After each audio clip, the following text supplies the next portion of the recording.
പെട്ടെന്ന് ധ്രുവിൻ്റെ phone ring ചെയ്തു. ആദ്യം ധ്രുവ് അത് മൈൻഡ് ചെയ്തില്ല. വീണ്ടും റിങ് ചെയ്തപ്പോൾ അവൻ അവളെ മോചിപ്പിച്ചു. ജാൻവിയുടെ മുഖം നാണത്താൽ ചുവന്നു തുടുത്തു. അവൻ്റെ മുഖത്ത് നോക്കാൻ അവൾക്ക് ചമ്മൽ തോന്നി. വേഗം അവൻ്റെ നെഞ്ചിൽ മുഖം ഒളിപ്പിച്ചു. അവനൊരു ചിരിയോട് അവളെ ചേർത്ത് പിടിച്ചുകൊണ്ട് ഫോൺ അറ്റൻഡ് ചെയ്തു. ഹലോ സിദ്ധു, എത്തിയോടാ? ആ, ഞാനെത്തിയിട്ട് മണിക്കൂർ ഒന്നായി. കാമുകനും കാമുകി എവിടെയാണാവോ? ഞങ്ങളിപ്പോൾ വരാടാ. ഓ, ഞാൻ വെറുതെ ചോദിച്ചായിരുന്നു. സംഭവം സത്യമാണല്ലോ. ആ പെണ്ണിനെ വെറുതെ വർക്ക് കേൾപ്പിക്കാതെ വാടയും കൊണ്ട് ഒന്ന് പോടപ്പ. എൻ്റെ പെണ്ണിൻ്റെ കാര്യം ഞാൻ നോക്കിക്കോളാം. ഓ, നോക്കിയാൽ മതി. എന്നാടാ നിനക്ക് എത്ര പുച്ഛം? നീ ഫോൺ വെച്ച്, ഞങ്ങളിപ്പോൾ വരാം. സിദ്ധു ഒന്ന് മൂളിക്കൊണ്ട് ഫോൺ കട്ട് ചെയ്തു. അപ്പം തന്നെ ജാൻവിയും കൂട്ടി ധ്രുവ് അവിടെ നിന്ന് പോന്നു. അവരറിയാതെ അവരെ വീക്ഷിച്ച ആ കണ്ണുകൾ അവിടെ പുറകെ ഉണ്ടായിരുന്നു. കളിച്ചും ചിരിച്ചും സംസാരിച്ച് നടന്നവർ ആരെയും കണ്ടതുമില്ല. വീടെത്താറായപ്പോൾ ജാൻവിയോട് മുൻപോട്ട് നടന്നോളാൻ പറഞ്ഞു. ധ്രുവ് അവിടെ തന്നെ നിന്നു. ജാൻവി അവനെ ഒന്ന് നോക്കിയിട്ട് കിച്ചൺ വഴി അകത്തേക്ക് കയറി. അവൾ പേടിച്ചാണ് കയറിയത്. എന്നാൽ ആരെയും അവിടെ ഒന്നും കാണാത്തത് കൊണ്ട് അവൾക്ക് ആശ്വാസമായി. ലീലയുടെ കൂടെ കൂടി കുറച്ച് സഹായിച്ചു. അത് കഴിഞ്ഞ് റെഡിയാകാൻ അവളുടെ മുറിയിലേക്ക് നടന്നു. പോകുന്ന വഴിയിൽ സ്റ്റെപ്പ് ഇറങ്ങി വരുന്ന സിദ്ധുവിനെ കണ്ടതും അവളൊന്ന് ചിരിച്ചു. അവനും ചിരിച്ചുകൊണ്ട് അടുത്തേക്ക് വന്നു. എന്തുണ്ട് ജാനി, സുഖല്ലേ? ജാനി? എനിക്കെന്തോ തന്നെ അങ്ങനെ വിളിക്കാനാണ് ഇഷ്ടം. എന്തെങ്കിലും കുഴപ്പമുണ്ടോ? ഏയ് ഇല്ല, സിദ്ധുട്ടും വിളിച്ചോളൂ. എന്നാ പറ, ജാനിക്ക് എന്തൊക്കെയുണ്ട് പുതിയ വിശേഷങ്ങൾ? ഏയ് ഒന്നില്ല സിദ്ധേട്ട, അങ്ങനെ പോകുന്നു. അയ്യോ, ഓഫീസിൽ പോകാൻ സമയമായി. ഞാൻ റെഡി ആകട്ടെ. സിദ്ധോട്ടം വരുന്നില്ലേ? പിന്നെ വരാതെ. മുതലാളി ലീവ് എടുക്കാൻ സമ്മതിക്കില്ല മോള്. അതുകൊണ്ട് ഞാൻ വരുന്നുണ്ട്. ഓക്കെ, എന്നാൽ അവിടെ നിന്ന് കാണാം നമുക്ക്. ജാൻവി വേഗം തന്നെ റെഡിയായി വന്നു. അവൾ വന്നപ്പോഴേക്കും എല്ലാവരും ഫുഡ് കഴിച്ചിരുന്നു. അവൾ ഓടിപ്പോയി ഫുഡ് കഴിച്ചു. ബാഗും എടുത്ത് പുറത്തേക്ക് വന്നപ്പോൾ ദേവികയുമായി കൂട്ടിയിടിച്ചു. എവിടെ നോക്കിയിട്ട് നടക്കുന്നു? നിനക്ക് കണ്ണ് കാണില്ലേ? അതിന് ചേച്ചിയിൽ എന്നെ വന്ന് ഇടിച്ചത്. ഞാനോ? എനിക്കെന്നെ വട്ടനോടി നിന്നെ അങ്ങോട്ട് ഇടിക്കാൻ. അവ പിന്നെ എനിക്കാണോ വട്ട്? ആ, നിനക്ക് വട്ട് മാത്രമല്ല, മറ്റു പലതുണ്ട്. അതൊന്നും എന്നെ കൊണ്ട് പറയിപ്പിക്കരുത്. ചേച്ചിയോട് തറിയിക്കാൻ എനിക്ക് സമയമല്ല. ഞാൻ പോകുക. ജാൻവി പോകാൻ തുടങ്ങിയത് വേദിക അവളുടെ കയ്യിൽ കയറി പിടിച്ചവിടെ നിർത്തി. ആ, അങ്ങനെ അങ്ങ് പോകാതെ എന്നെ അടിച്ചിട്ട് സുഖമായിട്ട് പോകാന്ന് കരുതി നീ?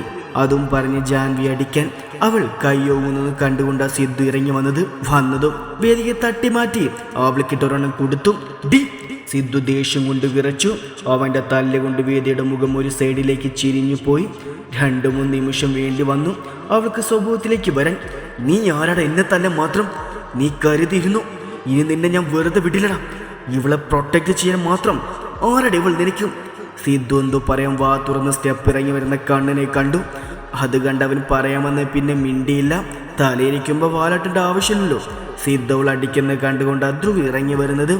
ആദ്യം ഒന്ന് അമ്പരുന്നെങ്കിലും പിന്നെ അവൾക്കത് ആവശ്യമായിരുന്നു കൊണ്ട് അവൻ സിദ്ധുവിനെ തടഞ്ഞില്ല. അവൻ ഇറങ്ങി വന്ന് വേദികയുടെ മുൻപിൽ വന്ന് നിന്നു. വേദിക, ഞാൻ തരേണ്ടതാണ് സിദ്ധു വന്നത്. ഇനി മേലെ എൻ്റെ പെണ്ണിനെ മേൽ നിന്റെ അനാവശ്യമായ നോട്ടം പോലും കണ്ടോ? ഞാൻ പ്രതികരിക്കുന്നത് ഇപ്പൊ ഇവൻ തന്ന പോലെ ആയിരിക്കില്ല. പറഞ്ഞില്ലെന്ന് വേണ്ട. അതും പറഞ്ഞുകൊണ്ട് ജാൻവിയുടെ കയ്യിൽ പിടിച്ചു കാറിൻ്റെ അടുത്തേക്ക് നടന്നു. പുറകെ സിദ്ധുള്ളപ്പോൾ അവൾ ബാക്ക് സീറ്റിലാണ് ഇരിക്കാറുള്ളത്. അവൾ ബാക്കിലോട്ടും സിദ്ധു ഡ്രൈവ് സീറ്റിലേക്കും കണ്ണൻ കോ ഡ്രൈവർ സീറ്റിലേക്കും ഇരുന്നു. കാർ സ്പീഡിൽ എടുത്ത് പാഞ്ഞു പോയി. സുധി, പറയടാ പുല്ലേ, ഞാൻ പറഞ്ഞു നീ കേട്ടില്ലേ? ഓ കേട്ടു, എന്നിട്ടെന്നാ നീ ഒന്നും പറയാത്തേ? എൻ്റെ പൊന്നു വിഷ്ണു, എനിക്ക് ജീവിച്ച് കൊതു തീർന്നിട്ടില്ല. അന്നമ്മയുടെ കയ്യിൽ നിന്നും എന്തോ ഭാഗം കൊണ്ട് രക്ഷപ്പെട്ടതാ. അതുകൊണ്ട് തലക്കാരൻ ഞാൻ ഒന്നിനില്ല, അത്ര തന്നെ. നീ ഇത്രയുള്ള സുധി. അവളെപ്പോലൊരു മുതലിനെ വിട്ടുകളയാൻ മാത്രം നീ മന്ദബുദ്ധിയാണോ? നമ്മൾ ഒന്നുകൂടി പ്ലാനൊക്കെ ചെയ്താൽ പിന്നെ ഒന്നും പേടിക്കാനില്ല. ഇപ്പോഴാണെങ്കിൽ അവൾക്ക് ഒരുപാട് പേര് ശത്രുക്കളുണ്ട്. നമ്മളൊന്നും ആർക്കും മനസ്സിലാകില്ലടാ. നീ എന്ത് പറഞ്ഞാൽ തൽക്കാൻ ഞാതിനില്ല. നിനക്ക് അത്ര നിർബന്ധമാണേ, നീ തന്നെ പൊക്കോ. വെറുതെ എന്തിനാ എന്നെ കൂടി വിളിക്കുന്നേ? ഓ, ഇപ്പം അങ്ങനെയല്ലേ? നിന്റെ കൂടെ എല്ലാ തെണ്ടിത്തെറ്റും ഞാൻ കൂട്ടുന്നില്ലേ? നിനക്കേട്ടൊന്ന് അടിയും ഞാൻ ഷെയർ ചെയ്തിട്ടില്ലേ? എന്നിട്ട് എനിക്കൊരു ആവശ്യം വന്നപ്പോൾ നിനക്ക് പറ്റില്ലല്ലടാ. പറ്റില്ലെന്ന് പറഞ്ഞാൽ പറ്റില്ല. നിനക്ക് വേറെ എന്തെങ്കിലും പറയാനുണ്ടോ? സുധി, നീയുമായുള്ള ബന്ധം ഞാനിവിടെ അവസാനിപ്പിക്കുവാണ്. നിനക്കെന്നെ അറിയില്ല. ഞാൻ പൊക്കിക്കോളാം അവളെ. നീ ചെവിയിൽ നുള്ളിക്കോ. നിനക്കുള്ള പണി ഞാൻ തന്നിരിക്കും. ചിലക്കണ്ടി ഇറങ്ങി പോടാ. അവൻ പണിയാൻ നടക്കുന്നു. സുധിയെ കൊല്ലാൻ മാത്രമുള്ള ദേഷ്യത്തോടെ വിഷ്ണു അവിടെ നിറങ്ങി. ജാൻവിയെ പൊക്കാനൊരു പ്ലാന് വേണം. പക്ഷെ എങ്ങനെ? ഒറ്റയ്ക്ക് എന്തായാലും പറ്റില്ല. സഹായിക്കാൻ ആൾ വേണം, കണ്ടുപിടിക്കണം. ഇതേ സമയം ശേഖരൻ IG ഓഫീസിലിരിക്കുവാണ്. കൂടെ വേറെ ഓഫീസറുണ്ട്. അപ്പോൾ ശേഖരൻ സാർ പറഞ്ഞു വരുന്നത് അവിടെ സൂയിസൈഡ് അല്ലെന്നാണോ? അതെ, മോനും ഭാര്യയും ലക്ഷ്മിയും ഒരിക്കലും സൂയിസൈഡ് ചെയ്യില്ലെന്നാണ് അടുത്തറിയുന്നവർ പറയുന്നത്. പിന്നെ എന്താ സാർ അന്നൊരു അന്വേഷണം ഉണ്ടാകാതിരുന്നത്? അന്ന് അന്വേഷിച്ചിരുന്നു, പക്ഷെ വേണ്ടത്ര തെളിവുകൾ നമുക്ക് ലഭിച്ചിരുന്നില്ല. കുടുംബക്കാരും ഉണ്ടായിരുന്നില്ല. മേനോൻ്റെ അച്ഛനും അമ്മയും ഒരു പ്രാവശ്യം പോലീസ് സ്റ്റേഷനിൽ കംപ്ലൈൻറ്റ് കൊടുത്തിരുന്നു. എന്നാൽ 1 വീക്ക് ആവുന്നതിന് മുമ്പ് തന്നെ അത് പിൻവലിക്കുകയും ചെയ്തു. അതിൻ്റെ കാരണം അപ്പോൾ അന്വേഷിച്ചില്ല സാറ്?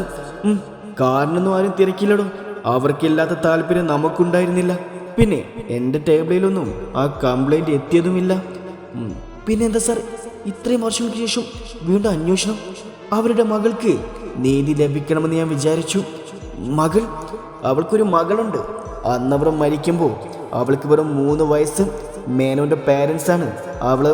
പിന്നെ 15 വയസ്സ് വരെ നോക്കിയത്. അവൾക്കൊരുപാട് സ്വത്തുക്കളുണ്ട്. അത് മേന ഉണ്ടാക്കിയതും അതല്ലാതെ കുടുംബ സ്വത്തുക്കളും. പിന്നെ അവരുടെ പ്രണയവിവാഹമായിരുന്നു. അതുകൊണ്ട് തന്നെ ലക്ഷ്മിയുടെ വീട്ടുകാർ തിരിഞ്ഞു നോക്കിയിട്ടില്ല. ഒരു മകളുണ്ടെന്ന് പോലും അറിയില്ല. അവിടെ ലക്ഷ്മിയുടെ പേരിൽ കുറേ സ്വത്തുകൾ എഴുതി വെച്ചിട്ടാണെന്ന് പറഞ്ഞു കേട്ടത്. ഇത്രയൊക്കെ ഉണ്ടായിട്ടും മകളുടെ പേരിൽ ഒന്നുമില്ല. അന്നത്തെ സ്വത്തുക്കളെല്ലാം ഇന്ന് ആരുടെ കയ്യിലാണെന്നും അറിയില്ല. അപ്പോൾ സാർ പറഞ്ഞു വരുന്നത് സ്വത്തിന് വേണ്ടിയുള്ള കൊലപാതകമാണെന്നാണോ? സ്വത്തിന് വേണ്ടി മാത്രമാണോ എന്ന് നമ്മൾ കണ്ടുപിടിക്കണം. എന്തായാലും ആദ്യം ആ പോസ്റ്റ്മോർട്ടം റിപ്പോർട്ട് കാണണം, എന്നിട്ട് ബാക്കി നോക്കാം. ഓക്കെ സാർ, ഞാനത് കണ്ടെത്താം. അത് കഴിഞ്ഞ് ഞാൻ സാറിനെ വിളിച്ചോളാം. ഓക്കേടാ, അപ്പോൾ കാണാം. ശേഖരൻ ഷെയ്ക്കാൻ്റെ കൊടുത്തുകൊണ്ട് IG ഓഫീസിൽ നിന്ന് ഇറങ്ങി വേദികയും ലക്ഷ്മണനും മുറിയിലിരിക്കുമ്പോഴാണ് പ്രിയ അവരെ തിരിഞ്ഞങ്ങോട്ട് വന്നത്. നിങ്ങളെവിടെ ഇരിക്കുമായിരുന്നു? ഞാൻ എവിടെയെല്ലാം തിരിഞ്ഞു. എന്താടി, എന്തെങ്കിലും പറയാനുണ്ടോ? അവിടെ ചർച്ചകൾ തടസ്സപ്പെടുത്തിൻ്റെ ഈർഷ്യയോടെ അയാൾ അവളോട് ചോദിച്ചു. അതെന്നെ ചോദ്യം, എനിക്കിങ്ങോട്ട് വരാൻ പാടില്ലേ? പ്രിയെ പിണക്കാൻ പറ്റാത്തത് കൊണ്ട് അയാൾ പെട്ടെന്ന് ദേഷ്യം കടിച്ചമർത്തി. നിന്റെ മകൻ എൻ്റെ മോള് ചതിക്കുമായിരുന്നു. നിനക്കതിലൊന്നും പറയാനല്ലേ പ്രിയ? ചേട്ടാ, കണ്ണൻ എങ്ങനെ ചതിച്ചെന്നാ പറയുന്നത്? അവൻ പറഞ്ഞു കേട്ടില്ലേ, വേദിക മോളെ പെങ്ങളായിട്ട് മാത്രമേ കണ്ടിട്ടുള്ളൂ. ചിലപ്പോൾ മോൾ അവൻ്റെ സ്നേഹം തെറ്റേച്ചായിരിക്കും. അപ്പോൾ പ്രിയമ്മയ്ക്ക് എന്നെ വിശ്വാസമില്ലല്ലേ? ഞാൻ നിങ്ങളോടൊക്കെ നുണ പറയൂ? എല്ലാവർക്കും ഇപ്പോൾ വലിഞ്ഞു കയറി വന്നവളെ വലുത്. മോളെ വിശ്വാസമില്ലെന്നല്ലോ ഞാൻ പറഞ്ഞത്. കണ്ണൻ ഒരിക്കലും നുണ പറഞ്ഞിട്ടില്ല ഞങ്ങളോട്. പിന്നെ ദേവട്ട നാളെ എത്തും. അതുകൂടി കഴിഞ്ഞ് അവനോട് സംസാരിക്കാം. ദൈവം വന്നിട്ടെന്തിനാ? അയാൾ മകൻ പറയുന്നു വിശ്വസിക്കൂ. സത്യാരുടെ ഭാഗത്താണോ ആ ഭാഗത്ത് ഞങ്ങൾ നിൽക്കും. അത്ര തന്നെ. ഇനി ഇതിനെപ്പറ്റി പറഞ്ഞിട്ട് കാര്യമില്ലല്ലോ. നടക്കേണ്ടെല്ലാം നടന്നു കഴിഞ്ഞില്ലേ? ഇനി വരുന്നതിൻ്റെ ബാക്കി നോക്കാം. പ്രിയം എത്ര നിസ്സാരായി പറഞ്ഞു. അപ്പോൾ ഇത്രയും നാൾ ഞാൻ സ്നേഹിച്ചതോ? കണ്ണേട്ടൻ എന്നോടൊരു കുഴപ്പമില്ലായിരുന്നു. ഞാൻ വന്നപ്പോൾ കണ്ണേട്ടനോട് എന്തോ ഒരു വർത്താനം പറഞ്ഞു. എത്ര സ്നേഹത്തോടെ ചേർത്ത് പിടിച്ചു. അത് നിങ്ങൾ എല്ലാവരും കണ്ടതല്ലേ? അപ്പോൾ പെട്ടെന്നുള്ള മാറ്റത്തിന് കാരണം ആ ജാൻവിയ. അവൾ എന്തൊക്കെ എന്നെ കുറിച്ച് ഇല്ലാതൊക്കെ കണ്ണേട്ടനോട് പറഞ്ഞു കൊടുത്തിട്ട് എന്നെ കണ്ണേട്ടൻ്റെ മനസ്സിൽ നിന്ന് ഒഴിവാക്കുവാണ്. അവൾ പറഞ്ഞതിന് കാര്യമുണ്ട് പ്രിയ. ആ നാശം പിടിച്ചവൾ കാരണം എൻ്റെ കുഞ്ഞിനെ അവൻ ഒഴിവാക്കുന്നേ. അതിന് നീയും കൂട്ടി നിൽക്കുകയാണെന്ന് വെച്ചാൽ ഞാൻ കണ്ണനോട് സംസാരിക്കട്ടെ, എന്നിട്ട് നോക്കാം. അപ്പോഴും പ്രിയയുടെ കയ്യിലെ ഫോൺ റിങ് ചെയ്തു. നോക്കിയപ്പോൾ അപർണ. അടുത്തത് ഇതിനി എങ്ങനെ ഡീൽ ചെയ്യുമെന്തോ? പ്രിയ ഓരോന്നും പറഞ്ഞ് ഫോൺ എടുത്തുകൊണ്ട് പുറത്തേക്ക് ഇറങ്ങിപ്പോയി. പ്രിയ പോയതും ലക്ഷ്മിയും വേദികയും ബാക്കി ചർച്ചയിലേക്ക് കടന്നു. ഇതേ സമയം ധ്രുവിൻ്റെ ക്യാബിൽ സിദ്ധുവും കണ്ണനും സംസാരിക്കുമായിരുന്നു. ധ്രുവ്, അപ്പോൾ എന്താ നിന്റെ പ്ലാൻ? ഇനിയും ജാനിയെ കരയിപ്പിച്ചിരിക്കരുത്. ഒത്തിരി അനുഭവിച്ചതാണ് ആ പാവം. ഇല്ലടാ, ഒരിക്കലും അവളെ കരയിക്കാനല്ല ഞാൻ പുറകെ നടന്ന് അവളുടെ ഇഷ്ടം നേടിയെടുത്തത്. നിനക്കറിയോ, അവളില്ലെങ്കിൽ പിന്നെ ഞാനില്ലടാ. അത്ര അവൾ എൻ്റെ ഹൃദയത്തിൽ കയറി. അവളൊരു നിമിഷം കാണാതാകുമ്പോൾ ഞാൻ അനുഭവിക്കുന്ന ഒരു ഭയമുണ്ട്. അതെനിക്ക് താങ്ങാൻ പറ്റില്ലടാ. അത് പറഞ്ഞപ്പോൾ ധ്രുവിൻ്റെ സ്വരമിടറി. ധ്രുവ്, നീ നെർവസ് ആവല്ലേ? എനിക്കറിയാം നിനക്ക് അവളുള്ള സ്നേഹം. ഞാൻ പറഞ്ഞത് നിനക്ക് മനസ്സിലായില്ലേ? ഇനിയും നീ കാരണം കരേണ്ട അവസരം ആ പാവത്തിന് കൊടുക്കരുത്. അത്രേ ഞാൻ ഉദ്ദേശിച്ചുള്ളൂ. എനിക്കറിയാം സിദ്ധു, നീ ജാനൂസിനെ സ്വന്തം പെങ്ങളായിട്ട് തന്നെ കാണുന്നെന്ന്. ഇനി അധികം വൈകില്ലടാ. അവളെ ഞാൻ കൂടെ കൂട്ടും. പപ്പ വരുന്നുണ്ട്, നാളെ എത്തും. ഞാൻ ചെറുതായിട്ട് സൂചന കൊടുത്തിട്ടുണ്ട്. എനിക്കുറപ്പാണ് പപ്പ സമ്മതിക്കും. ദേവനങ്ങൾ സമ്മതിക്കും ധ്രുവ്, എനിക്കുറപ്പാണ്. ഞാൻ അവളെയും കൊണ്ടൊന്ന് പുറത്തു പോകുക. നീ വരുന്ന കൂടെ? നിങ്ങൾ രണ്ടും കൂടെ പോകുമ്പോൾ ഞാൻ എന്തിനാ കൊപ്പ കൂടെ? അയ്യോ, വരാൻ വേണ്ടി പറഞ്ഞല്ല. നിനക്ക് ഞങ്ങൾ നിന്നെ കൊണ്ടുപോകുന്ന കാണുമ്പോൾ അസുഖം തോന്നില്ലേ? അപ്പോൾ വെറുതെ ഒരു ഫോർമാലിറ്റിക്ക് അല്ലാതെ വരാനല്ല. ഡാഡാ മോനെ ഡാഷ്. ഞാനും വല്ലതേ എനിക്കും കിട്ടുമ്പോടാ ഒരു പെണ്ണിന്. അതുവരെ നീയൊക്കെ എന്നെ കളിയാക്കുകയുള്ളൂ. ആയിക്കോട്ടെ, അത് ഞാൻ എൻ്റെ പെണ്ണിനെ വിളിക്കട്ടാ. മോൻ വിട്ടോ, പോയി പണിയെടുക്കും. പുല്ലേ, ഞാനിപ്പോൾ തൊഴിലാളി, നീ മുതലാളിയല്ലേ? നീ വരുമ്പോൾ എൻ്റെ അടുത്ത്. അപ്പോൾ ഇതിനുള്ള മറുപടി ഞാൻ തരാട്ടോ. സിദ്ധു ചവിട്ടി തുള്ളിക്കൊണ്ട് ഡോർ തുറന്ന് പുറത്തേക്ക് ഇറങ്ങിപ്പോയി. അവൻ്റെ പൂക്ക് കണ്ടുകൊണ്ട് പൊട്ടിച്ചിരിച്ചുകൊണ്ട് ധ്രുവ അവിടെ ഇരുന്നു. അവനപ്പം തന്നെ ജാൻവി വിളിച്ചു. അവിടെ ലീവ് എടുപ്പിച്ചു. സിദ്ധുവിനെ ഓഫീസ് കാര്യങ്ങൾ ഏൽപ്പിച്ചു. അവർ പുറത്തേക്ക് പോയി. നമ്മൾ എങ്ങോട്ടാ ധ്രുവേട്ടാ? നിനക്ക് എങ്ങോട്ടാണ് പോകേണ്ടത്? അങ്ങനെ ചോദിച്ചാൽ എനിക്ക് എല്ലായിടത്തും പോകേണ്ടി വരും കേട്ടോ. നിനക്ക് എവിടേക്ക് പോകണോ അവിടെ എല്ലാം ഞാൻ കൊണ്ടുപോകും. പക്ഷേ എല്ലാം കൂടി ഇന്നെ വേണമെന്നും പൊന്നുമോൾ വാശി പിടിക്കണമെന്ന് മാത്രം. സത്യമായിട്ടും ധ്രുവേട്ട എല്ലായിടത്തും കൊണ്ടുപോകും. ആടി പെണ്ണേ, ഇപ്പം എവിടെയാ എൻ്റെ പെണ്ണിന് പോകണ്ടേ? അങ്ങനെ ചോദിച്ചാൽ നമുക്ക് ബീച്ചിൽ പോയാലോ? ബീച്ചിൽ പോകാം. ഈവനിങ് ആട്ടെ, ഇപ്പം ഭയങ്കര വെയിലായിരിക്കും. അതൊരു നമുക്ക് മാളിൽ പോകാം. പോകാം. ധ്രുവ കാർ നേരെ മാളിലേക്കാണ് വിട്ടത്. അവിടെ എത്തി കാർ പാർക്ക് ചെയ്ത് ജാൻവിയുടെ കൈയും പിടിച്ചും അവൻ അകത്തേക്ക് കയറി. അവളെയും കൊണ്ട് ആദ്യം പോയത് ഒരു ഗോൾഡ് ഷോപ്പിലേക്കാണ്. ഇതെന്നാ ഇങ്ങോട്ട് കയറി? ആർക്കെങ്കിലും ഗിഫ്റ്റ് വാങ്ങാനുണ്ടോ? ഉണ്ട്, നീ വാ. പേരിന് പോലും ജാൻവിക്ക് സ്വർണം ഉണ്ടായിരുന്നില്ല. എല്ലാം ഉണ്ടായിരുന്ന അവൾക്ക്. എന്നാണോ അവൾ അമ്മായിൻ്റെ അടുത്തെത്തിയത് അന്ന് അവരെല്ലാം മേടിച്ചു. പിന്നെ അതൊന്നും ജാൻവി കണ്ടിട്ടില്ല. ധ്രുവ് അവൾക്ക് വേണ്ടി ഒരു ഡയമണ്ട് പെൻഡന്റ് വിത്ത് ചെയിൻ എടുത്തു. അതിൻ്റെ പേരായിട്ട് കമ്മലും റിങ്ങും വളയും ഉണ്ടായിരുന്നു. ജാൻവിക്ക് അത് ആർക്ക് വേണ്ടിയെന്ന് അറിയാത്തത് കൊണ്ട് അവൾ തന്നെ എല്ലാം നോക്കി സെലക്ട് ചെയ്തു. അത് ബില്ല് ചെയ്തു. അവൾക്ക് വേണ്ടി കുറേ ഡ്രസ്സും ആക്സറീസും നിർബന്ധിച്ച് വാങ്ങിപ്പിച്ചു. വേണ്ടെന്ന് പറഞ്ഞു മാറി നിന്നെ ചെറുക്കൻ ഒന്ന് നോക്കി പേടിപ്പിച്ചു. അതോടെ തീർന്നു. അത് ഷോപ്പിംഗ് ഒക്കെ കഴിഞ്ഞ് അവളെയും കൊണ്ട് നേരെ ഫുഡ് കോർട്ടിലേക്ക് പോയി. അവളുടെ കൈയും പിടിച്ചുകൊണ്ട് കൊച്ചു കുഞ്ഞിനെ പോലെ അവളെ കൊണ്ട് നടക്കുന്ന കണ്ട് പലരും അവരെ ശ്രദ്ധിക്കുന്നുണ്ടായിരുന്നു. അത് മനസ്സിലായപ്പോൾ ജാൻവി കൈ പിടിക്കാൻ ഒരു ശ്രമം നടത്തിയെങ്കിലും വിജയിച്ചില്ല. ഫുഡ് കോർട്ടിൽ പോയി അവൾക്ക് ഇഷ്ടമെല്ലാം വാങ്ങിക്കൊടുത്തു. 15 വയസ്സിന് ശേഷം ധ്രുവേട്ടല്ലാതെ ആരും ഇത്രയും കെയർ ചെയ്തിട്ടില്ല. ഇത്രയും നിങ്ങൾ എന്നെ സ്നേഹിക്കാം എനിക്ക് യോഗ്യതയുണ്ടോ? ജാനൂസ്, ഇന്നത്തെ ദിവസം തൽക്കാലം നീ സെൻറ്റി ഡയലോഗൊക്കെ നിർത്ത്. എന്നിട്ട് വേഗം ഫുഡ് കഴിക്ക്. ബീച്ചിൽ പോണ്ടേ? അവൾ വേഗം കഴിച്ചെഴുന്നേറ്റു. ബീച്ചിലേക്ക് പോയി. ബീച്ചിൻ്റെ സൈഡിൽ കാർ നിർത്തിയിട്ട് അവളുടെ കൈയും പിടിച്ച് ആളുകൾ കുറവുള്ള സ്ഥലത്തേക്ക് നടന്നു. അവിടെയുള്ളൊരു സ്റ്റോൺ ബെഞ്ചിൽ അവളെയും ചേർത്ത് പിടിച്ചിരുന്നു. ജാൻവി തല അവൻ്റെ ഷോൾഡറിൽ ചാരി വെച്ചു. കുറച്ചു നേരം കടലിൻ്റെ ഭംഗിയും ആസ്വദിച്ച് അങ്ങനെ ഇരുന്നു.